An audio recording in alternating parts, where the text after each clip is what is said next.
Naomi's gonna tell about Wuthering Heights.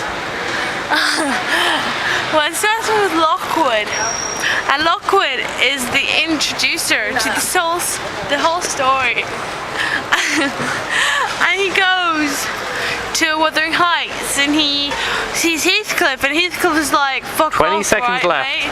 And then he's like, okay, I'm gonna go to Nelly, and then he goes back to Thrushcross Grange, and then he talks to Nelly, and he tells her the whole story of Heathcliff, who loved Cathy.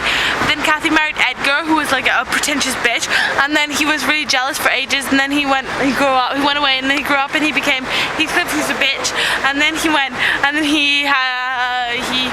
what? I don't understand. Keep going, keep going.